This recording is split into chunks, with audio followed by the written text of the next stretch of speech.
سورۃ توبہ مدنی ہے اور 129 کے قریب آیات ہے اور 16 رکوع ہے. سورت ماقبل کے مضامین کا تتمہ ہے. نزول میں وہ 113 ہے اور وہ بہت پہلے نازل ہوئی ہے سورت انفال، تو بدر کے آس پاس یہ آخری صورتوں میں سے ایک ہے، لیکن مضمون کے اعتبار سے تکملہ و تتمہ ہے. شاید اس وجہ سے اس پر بسم اللہ بھی نہیں ہے. اور صحابہ جب قرآن لکھنے لگے، جمع کرنے لگے، تو سب نے کہا کہ ہمیں کسی نے بھی کبھی بھی پیغمبر نے اس صورت پر بسم اللہ کا نہیں کہا. تو جمع قرآن کمیٹی نے ابو بکر و عثمان کی ہدایات پر اس سے اتفاق کیا اور ایک بسم اللہ اس میں نہیں لکھا. عام طور پر علماء کہتے ہیں کہ شروع میں بسم اللہ ہے، سورت کا بسم اللہ نہیں ہے. جیسے آمن الرسول یا لا یستوی اللہ لا الہ آپ پڑھتے ہیں تو اعوذ باللہ بسم اللہ پڑھتے ہیں قرآن کے لیے.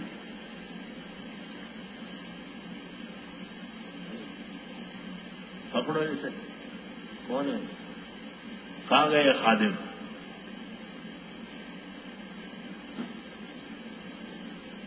خادمین کہاں ہیں؟ پکڑے خنزیر کے پکڑے. ایک کان پہ جو ہے نا موبائل رکھا ہوا ہے، ڈانس کرتا ہوا آ رہا.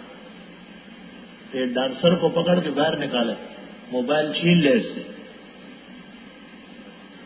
ناظمین اور خادمین کو بھی خدا کو جواب دیں گے. جب ایک دفعہ سو جاتے ہیں تو کوئی جگانے والا نہیں. ہاں نر سڑی خلق ہمیشہ بیکار ہے، ادیوں پیسے خلق ہے.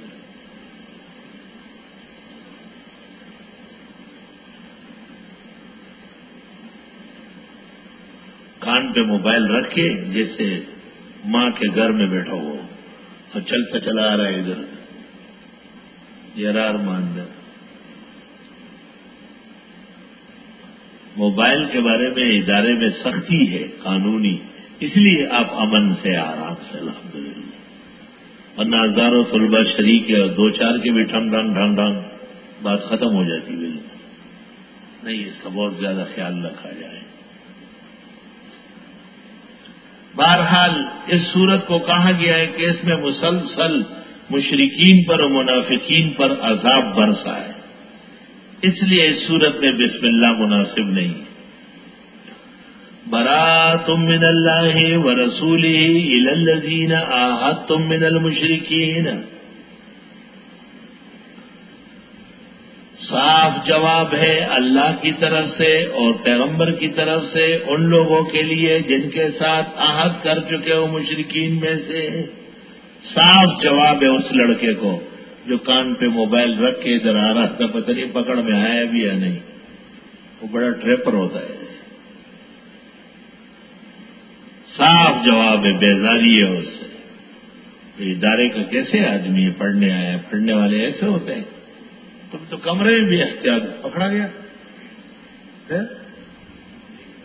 یہ وہ یہاں آ رہا تھا ایسا، آپ یہاں سے گئے، جو پہلا آ رہا تھا کپڑے پہنے نیچے وہی تو تھا. سمجھے بغیر آپ چلے گئے. اتنی بڑی تقریر کے باوجود نہیں پکڑا گیا. وہ ایک خرگوش جو ہے نا ایک جھاڑی سے نکلا دوسرے میں گھسا. شکاری اس کے پیچھے دوڑا، چپ گیا. شکاری نے کہا جب تیری یہاں سے یہاں تک دوڑ ہوگی نا اور میرے ہاتھ میں یہ چڑی ہوگی، تیری کمر آج بھی ٹوٹی اور کل بھی ٹوٹی.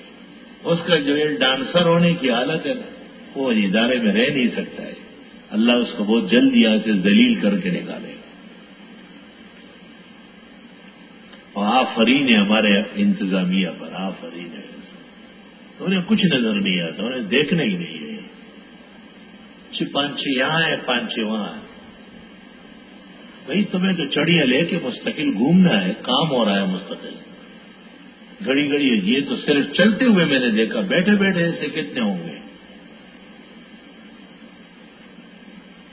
توبہ. صاف بیزاری ہے اللہ کی طرف سے اور اس کے پیغمبر کی طرف سے. جب بدنظم تھے تو پورا اعلان ہو رہا ہے کہ اللہ اور رسول ان سے بیزار ہے. انا قرانا سر سے ان لوگوں کی طرف جن سے عہد کر چکے ہو مشرکین میں سے. فسیحوا فی الارض اربعۃ اشہر، چلو ملکوں میں 4 مہینے، تبلیغی جماعت کے 4 مہینے. وَاعْلَمُوا جان لو انکم غیر معجز اللہ، تم خدا کو بے بس نہیں کر سکتے. وَأَنَّ اللَّهَ مُخْزِي الْكَافِرِينَ، اور بے شک اللہ رسوا کرنے والے کافروں.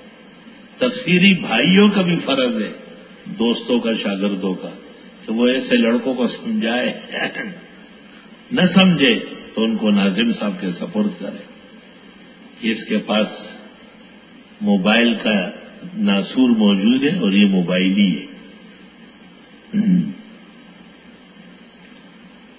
وَأَذَانٌ مِّنَ اللَّهِ وَرَسُولِهِ إِلَى النَّاسِ يَوْمَ الْحَجِّ الْأَكْبَرِ، صاف اعلان ہے اللہ کی طرف سے اور رسول کی طرف سے لوگوں کے لیے اس دن جب حج اکبر ہو رہا تھا. کیا اعلان ہے؟ ان اللہ بریء من المشرکین، کہ بے شک اللہ بیزار ہے مشرکوں سے، ورسولہ، اور اس کا پیغمبر بھی. فَإِن تُبْتُمْ، پس اگر تم نے توبہ کی، فَهُوَ خَيْرٌ لَكُمْ، وہ بہتر ہے تمہارے لیے. وَإِن تَوَلَّيْتُمْ، اور اگر تم نے منہ موڑا، فَاعْلَمُوا، پس جان لو، أَنَّكُمْ غَيْرُ مُعْجِزِ اللَّهِ، تم نہیں ہو اللہ کو بے بس کرنے والے. وَبَشِّرِ الَّذِينَ كَفَرُوا بِعَذَابٍ أَلِيمٍ، اور بتا دے کافروں کو دردناک عذاب کا. إِلَّا الَّذِينَ، مگر وہ لوگ، عَاهَدتُّم مِّنَ الْمُشْرِكِينَ، کہ تمہارا عہد و پیمان ہے مشرکوں سے. ثُمَّ لَمْ يَنْقُصُوكُمْ شَيْئًا، پھر انہوں نے کچھ کمی نہیں کی تمہارے ساتھ. وَلَمْ يُظَاهِرُوا عَلَيْكُمْ أَحَدًا، اور مدد نہیں کی تمہارے خلاف کسی کی. فَأَتِمُّوا إِلَيْهِمْ عَهْدَهُمْ إِلَى مُدَّتِهِمْ، پس پورا کرو ان کا عہد مدت تک. ان اللہ یحب المتقین، بے شک اللہ پسند کرتے پرہیزگاروں کو. سورۃ انفال کے مضامین سے بھی پتہ چلا اور دیگر آیات سے بھی کہ مشرکین کے ساتھ عہد و پیمان چلنے والا نہیں. لیکن سن 6 ہجری میں صلح حدیبیہ ہو گئی تھی، تو بنو بکر مشرکین کے حلیف بنے اور بنو خزیمہ مسلمانوں کے حلیف بنے، اور ان دونوں میں پھر جھگڑا ہوا اور مشرکین نے کھل کر ان کا ساتھ دیا. اس سے مسلمانوں کو یہ تاکیدات ملی کہ وہ 4 مہینے ہیں، اشہر حرم، رجب، ذی-القعدہ، ذی-الحج، محرم، اس کے گزرنے کے بعد ان کا کوئی لحاظ نہ کرے، کیونکہ یہ تمہارا لحاظ کرنے والے نہیں. الا ایک ایسے مشرک ہو کہ جو عہد پیمان پر بالکل قائم ہو اور انہوں نے کوئی سرتابی نہیں کی، بے شک آپ ان کے بارے میں نرمی کر سکتے. آیات سے مسلمانوں کو ہدایات مل رہی ہے کہ مسلمان عہد و پیمان کے ہمیشہ پابند رہیں گے، اور مشرکین بھی اس وقت تک محفوظ رہیں گے کہ وہ خیانت اور دجل نہ کریں. فَإِذَا انْسَلَخَ الْأَشْهُرُ الْحُرُمُ، پس جب نکل جائے 4 مہینے حرمت کے، فَاقْتُلُوا الْمُشْرِكِينَ، پس مارو مشرکوں کو، حیث وجدتموہم، جہاں تم ان کو پاؤ، وَخُذُوهُمْ، پکڑو انہوں، وَاحْصُرُوهُمْ، گھیر لو انہیں، وَقُعُدُوا لَهُمْ كُلَّ مَرْصَدٍ، اور بیٹھ جاؤ ان کے ہر مورچے میں ان کے خلاف.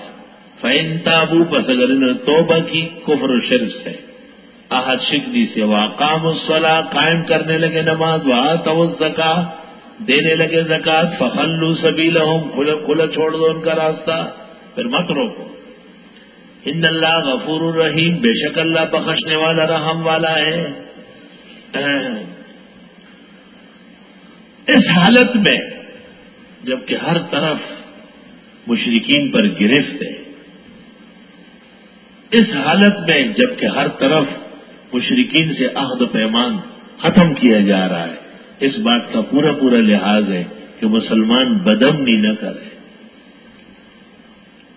وَإِنْ أَحَدٌ مِّنَ الْمُشْرِكِينَ اسْتَجَارَكَ، اور اگر کوئی بھی مشرکین میں سے آپ سے پناہ مانگے فَأَجِرْهُ، اس کو پناہ دے دے، حَتَّى يَسْمَعَ کلام اللہ، یہاں تک کہ وہ سن لے اللہ کا کلام، ثُمَّ أَبْلِغْهُ مَأْمَنَهُ، پھر اس کو پہنچا دے جائے امن۔ ذَلِكَ بِأَنَّهُمْ قَوْمٌ لَا يَعْلَمُونَ، یہ اس لیے کہ بے شک یہ لوگ جانتے ہیں۔ لا الہ الا اللہ۔ یہ سندھ کا ایک بادشاہ تھا، اس کو کہتے تھے راجہ داہر، اور اس کا ایک بھائی تھا، وہ ہند کا بادشاہ تھا، اس کا نام تھا راجہ ظاہر، لیکن کہلاتا تھا دائر سیاہ، وہ کالا زیادہ تھا۔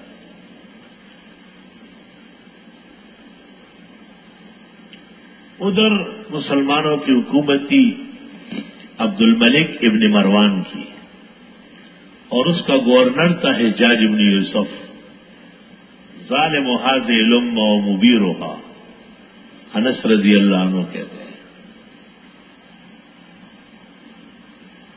مسلمانوں کا ایک تجارتی قافلہ آیا تھا، اور یہاں سندھ کے سیدھ میں گجرات ہے، اور ایک جگہ ہے جیت پور۔ اس جیت پور کے اندر وہ مسلمان تجار سندھی قذافوں نے لوٹ لیے اور ان کو نقصان پہنچایا۔ عرب تاجروں کے ساتھ عورتیں بھی تھیں، اور وہ گھاٹ پر آئی اور کشتی جا رہی تھی، تیار تھی۔ انہوں نے کہا کشتی جب بصرے اترے، ہمارے بادشاہ اور گورنر حجاج بن یوسف کو ہمارا حال بتائے کہ ہمیں سندھیوں نے بہت برباد کیا اور یہاں کے قذافوں نے ہمیں نقصان پہنچایا۔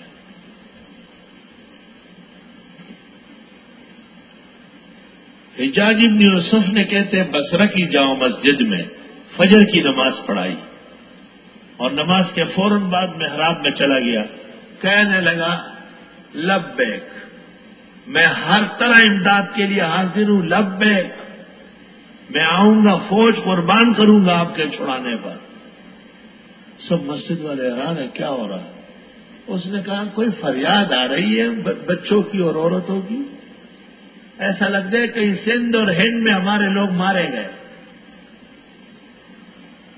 فریاد سی کان میں پڑ رہی تھی۔ دن چڑھ گیا، وقت گزر گیا، کشتی اپنے موعود وقت میں وہاں لنگر انداز ہوئی، اور کشتی سے مسلمان اترے اور چیخ چیخ کے روئے کہ ہم نے جیت پور کے بندرگاہ پر مسلمان عورتوں کو بغیر دوپٹے کے دیکھا، اور ان کے مرد تاجر لوٹ لیے گئے، اور ان کی بڑی بے آبروئی کی گئی ہے، اور ہم سے دیکھا نہیں جاتا۔ خبر آگ کے شعلے کی طرح حجاج بن یوسف کو پہنچا، جو بصرے کا گورنر تھا۔ اس نے چٹ پٹ دفاعی میٹنگ بلائی اور بادشاہ عبد الملک کو خبر دی کہ میں سندھ پر حملہ کرنے والا ہوں، کسی وقت مجھے صرف اجازت چاہیے۔ عبد الملک نے کہا جتنا فوج چاہیے، جتنا خزانہ چاہیے حاضر ہے، اپنے مسلمانوں کو چھڑا لو، وہاں سے ان کی مدد کرو۔ حجاج بن یوسف نے راجہ دائر کو خط لکھا اور اس کو کہا کہ آپ کے سندھی ڈاکوؤں نے ہمارے عرب تاجروں کو لوٹا ہے، ان کا بدلہ لو، ان کو بے آبرو کیا ہے، ان کو سزا دو، ان میں سے بعض قتل ہو چکے ہیں، قاتلوں کو مار ڈالو اور مجھے خبر دو، اور اگر تم نے ایسا نہیں کیا تو میں ایسا غیرتی فوج بھیج دوں گا کہ ان کی تلواروں کی چمک سے تیرا قلعہ روشن ہو جائے گا، ان کی تلواروں کے پڑک سے تیرا قلعہ روشن ہو جائے گا، تیری عقل آ جائے گی۔ بہت سخت جوش و جلال میں خط لکھا، خط راجہ دائر کو پہنچا، اس نے کہا جا عربی بدو بے وقوف، کیا اونٹ چرا پتے کھا، ڈنڈے سوٹے ایسے لگا دوں گا، یاد رکھ لو گے۔ اور اعلان کیا جہاں کا یہ عرب ہو مارو اسے، عربوں کا سارا مال چھینو۔ حجاج بن یوسف کو اطلاع مل گئی، اس نے فوج میں آ کے اعلان کیا۔ سب سے پہلے جس نے ہاتھ کھڑا کیا وہ ان کا داماد بھی تھا اور بھتیجے بھی، محمد بن قاسم۔ اس نے کہا مجھے بھیج دے، آزما کے دیکھے گا۔ کہتے بہت حسین جمیل زبردست جوان، تھوڑی عمر میں مقام کو پہنچ چکا تھا، 17 یا 19 سال عمر۔ اس کی سربراہی میں ایک فوج تیار کیا گیا اور وہ عراق، ایران، بلوچستان ہوتے ہوئے یہاں سکر کے پاس آیا۔ سکر اصل میں سکر، سخت گرمی تھی، واہ تپش، وہی سمجھ گرمی لگا۔ اور دریائے سندھ کے آگے راجہ ظاہر کا قلعہ تھا، سمندر کے کنارے، درمیان میں دریائے سندھ ہے۔ 50 ڈیموں کے اندر پس کے بھی یہ حال ہے، اس وقت کتنا بڑا ہوگا۔ محمد بن قاسم نے کنارے سے اپنے انجینئر کو کہا کہ دریا کا وتر ناپو، دریا کتنا ہے؟ اس نے کنارے سے وتر ناپا، کہا اتنا ہے۔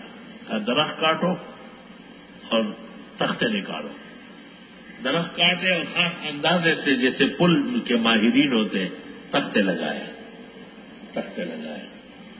کہا ادھر ٹک لگاؤ، ایک آدمی وہاں جا کے ٹک لگائے، وہ فوج پار لگ گیا۔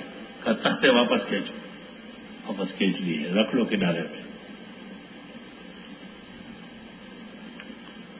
راجہ ظاہر سے جگہ جگہ جنگ ہوئی، اس کی فوج بھاگی، لیکن اس کا قلعہ اتنا بڑا تھا کہ یہاں دریائے سندھ سے شروع تھا اور جیت پور پہ جا کے ختم۔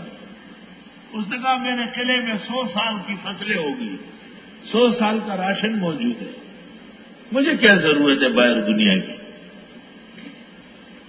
محمد بن قاسم نے بادشاہ کو خط لکھا کہ آدمی ٹھہر تو نہیں رہے، بھاگ رہا ہے، لیکن پریشانی یہ کہ قلعہ بہت بڑا ہے، اور دعا کریں آپ مسلمانوں سے ہمارے لیے دعا کریں۔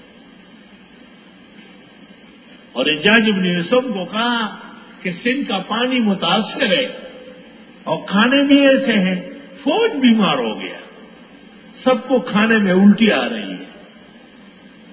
تو حجاج بن یوسف نے کہا کہ میں نے 300 من سرکہ، 300 من 60 من روئی میں ڈال دیا اور جہاز روانہ کر لیا۔ جب یہ روئی آپ کو ملے تو ہر مجاہد اپنے حصے کا لے لے، کھانا کھاتے وقت پانی میں وہ ایک روئی کا گال ڈالے، جو گیلا ہو جائے دبا دے، اس سے سرکہ نکلے گا، وہ ملا کر کے کھانا کھائے، سب فوج صحت مند ہوگی، سب صحت مند۔ ویسے حدیث میں نہیں ہے کہ جس گھر میں سرکہ ہے وہ بغیر سالن کے گھر نہیں ہے، وہ بہترین گھر ہے۔ رات کو فوج ڈیوٹی دیتے تھے دیکھنے کے لیے کیا ہو رہا ہے، اور صبح اپنے اپنے مقام پر ٹھہرے رہتے تھے۔ راجہ دائر نے مذہبی اوتاروں کو بلایا، پنڈتوں کو، کہ کتاب دیکھو، وید دیکھو، شودھ دیکھو، گیتے دیکھو، اس میں کیا لکھا ہے، اس مصیبت سے کیسے بچیں گے۔ مسلمان تو جہاد کو ثواب سمجھتے جا ہی نہیں رہے، باہر بیٹھے ہوئے پتے کھا رہے ہیں۔ جو بڑا گرنتھی تھا ویدی، وہ آگے بڑھا، وہ جو ہے نا بڑا بدعتی ان کا۔ اس نے کہا بادشاہ سلامت، آج رات چاند کی چاندنی ہے، فلاں دشت میں ہمارا دیوتا ہے، اس پہ نیاز چڑھائیں گے، اور پھر میں وہاں جا کے دعا کروں گا، اور صبح مسلمان فوج نہیں ہوگا، سب ختم ہو چکا ہوگا۔ بادشاہ نے کہا یہ کام جلدی کرو، کہا اس کے لیے آپ یا آپ کی بیگم، دو میں سے ایک ساتھ چلے گا، آپ کا جانا ٹھیک نہیں ہے، بیگم چلے۔ بادشاہ نے بیگم کو آرڈر دیا کہ چلو ہم مصیبت میں، ہمارا مذہبی آدمی ہے۔ جب جنگلوں سے گزرنے لگا تو وہ پنڈت نے بیگم کو ہاتھ لگایا، اس نے کہا یہ کیا کر رہا ہے؟ قوم مسلمان فوج جانے والا نہیں ہے، راجہ دائر اور سب کچھ ختم، ہم اور آپ اکٹھے رہیں گے، امی بیوی۔ اس نے کہا میں ایسا نہیں کر سکتی۔ رات کے وقت جنگل میں عورت اور مرد کی لڑائی ہو رہی، اچانک ایک خوبصورت جوان مسلح آ گیا اور پوچھا کہ کون اور کہاں سے آئے ہو، کیا کر رہے ہو؟ یہ خاتون بول پڑی کہ میں راجہ دائر کی بیوی ہوں، ہمارے ملک پر مسلمانوں نے حملہ کیا ہے، ہم بہت پریشان ہیں۔ میرے خاوند نے پریشانی کے عالم میں مذہبی لوگوں سے پوچھا، اس نے کہا کہ آج دیوتا کی نیاز دیں گے، صبح مسلمان نہیں ہوں گے، اب یہ مجھے نقصان پہنچا رہا ہے۔ اس نے پنڈت کو مارا یا اس کو کہا کہ مذہبی لوگوں کا مارنا جرم ہے، ورنہ تیری سزا قتل ہے، اور اس کو مار دھاڑ کے بے اثر کر دیا۔ اور بیگم صاحبہ نے کہا کہ اب صرف یہ نیکی نہیں ہے، مجھے واپس پہنچائے، میں کبھی نکلی نہیں ہوں، یہ مجھے لے کے آیا، مجھے راستہ معلوم نہیں ہے کہ ہمارا قلعہ کہاں ہے۔ اور اس جوان سے پوچھا کہ آپ کا کیا نام ہے؟ کہا میرا نام محمد بن قاسم ہے۔ اچھا، وہ مسلمان فوج کا سربراہ؟ کہاں آپ اس جنگل میں کیا کر رہا ہے؟ کہ فوج کی نگرانی کر رہا ہوں، آج میرا پیرا تھا، میری چوکیداری تھی۔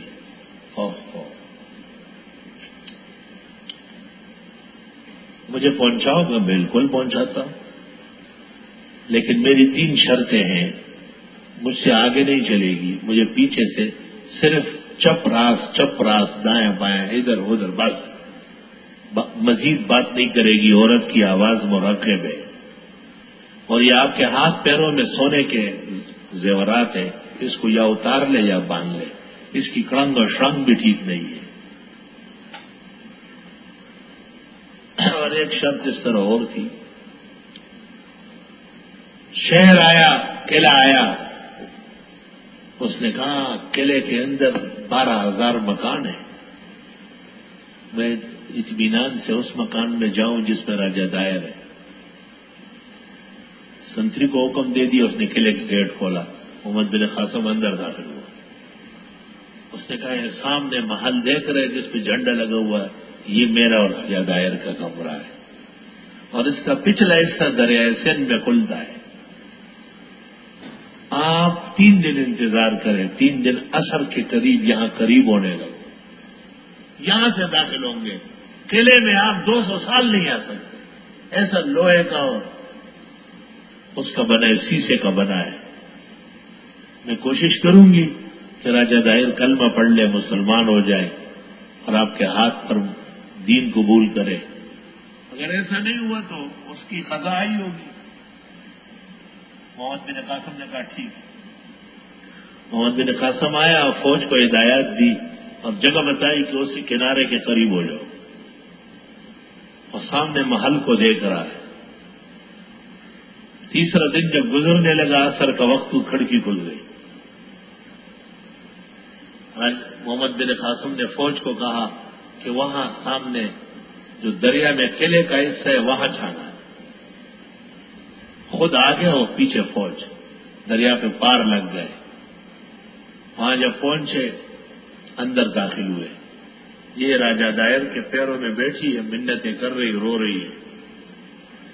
محمد بن قاسم داخل ہوا، فوج سمیت پوچھا اسلام لا رہا ہے؟ کہا نہیں، اس کی گردن مار کے ادھر پھینک دی۔ پھر بیگم صاحب نے ان کو کہا کہ ان تمام کمروں میں جنگی لوگ ہیں، آپ فوج کو موقع دیں آرام تسلی سے کہ ان سب سے فارغ ہو جائے۔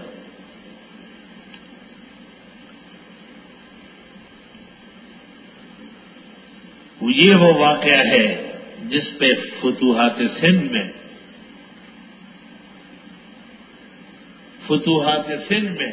سندھ کے وہ مشہور مورخ بلازری نے لکھا ہے، المتوفا 370 ہجری۔ اللہ، وہ مشہور شعر کہا ہے، ان الشجاعۃ والسماحۃ والندى، ندا سخاوت، ان الشجاعۃ ان الشجاعۃ والسماحۃ والندى لمحمد ابن القاسم ابن محمدی، تمام پاکی، سخاوت و بہادری محمد بن قاسم پر ختم ہے۔ اور اگر مشرکین میں سے کوئی آپ سے پناہ مانگے اس کو پناہ دے، یہاں تک کہ سن لے اللہ کا کلام، پھر پہنچا دے اس کو امن کی جگہ۔ مسلمانوں کو جب بھی موقع ملا انہوں نے امن کا خیال رکھا ہے۔ ذالک بأنہم قوم لا یعلمون، اس لیے کہ یہ لوگ مشرکین و کافر جانتے نہیں۔ کیف یکون للمشرکین عہد عند اللہ وعند رسولہ، کیسے ہوگا مشرکین کے لیے عہد اللہ اور رسول کے ہاں؟ الا الذین عاہدتم عند المسجد الحرام، مگر وہ لوگ جن کے ساتھ عہد و پیمان کر چکے ہو مسجد حرام کے سامنے۔ فما استقاموا لکم، جب تک وہ سیدھے رہے تمہارے ساتھ، فاستقیموا لہم، تم بھی سیدھے چلو۔ ان اللہ یحب المتقین، بے شک اللہ پسند کرتے پرہیزگاروں کو۔ کیفا وَإِن یظہروا علیکم، اگر وہ غالب آئے تم پر، لا یرقبوا فیکم الا ولا ذمہ، خیال نہیں رکھیں گے تمہارے بارے میں کسی احسان کا نہ ذمہ داری کا۔ ان جمعہ اعلی فبأي آلاء ربک تتمارا، یردونکم بافواہکم، خوش کرتے ہیں تم کو منہوں سے، وتأبى قلوبہم، اور انکار کرتے ہیں ان کے دل، واکثرہم فاسقون، اور اکثر ان کے فاسق ہیں۔ اشتروا بآیات اللہ ثمنا قلیلا، لینے لگے خدا کے دین پر دنیا تھوڑی، فصدوا عن سبیلی، پس رک گئے سیدھے راستے سے۔ انہم ساء ما کانوا یعملون، بے شک بہت برا ہے جو یہ عمل کرتے ہیں۔ لا یرقبون فی مومن الا ولا ذمہ، خیال نہیں رکھتے مسلمانوں کے بارے میں نہ احسان نہ ذمہ داری کا۔ وَأُولَئِكَ هُمُ الْمُعْتَدُونَ، یہ لوگ واقعی حد سے بڑھنے والے ہیں۔ فَإِن تَابُوا وَأَقَامُوا الصَّلَاةَ، پس اگر توبہ کی اور قائم کی نماز، وَآتَوُا الزَّكَاةَ، دینے لگے زکوٰۃ، فَإِخْوَانُكُمْ فِي الدِّينِ، پس بھائی ہے تمہارے دین کے رشتے سے۔ وَنُفَصِّلُ الْآيَاتِ لِقَوْمٍ يَعْلَمُونَ، تفصیل کرتے احکام کی ان لوگوں کے لیے جو جانتے ہو۔ وَإِن نَكَثُوا أَيْمَانَهُم مِّن بَعْدِ عَهْدِهِمْ، اور اگر توڑ دے یہ قسم کو عہد و پیمان کے بعد، وَطَعَنُوا فِي دِينِكُمْ، اور یہ اعتراض کرے تمہارے دین پر، فَقَاتِلُوا أَئِمَّةَ الْكُفْرِ، مار ڈالو کفر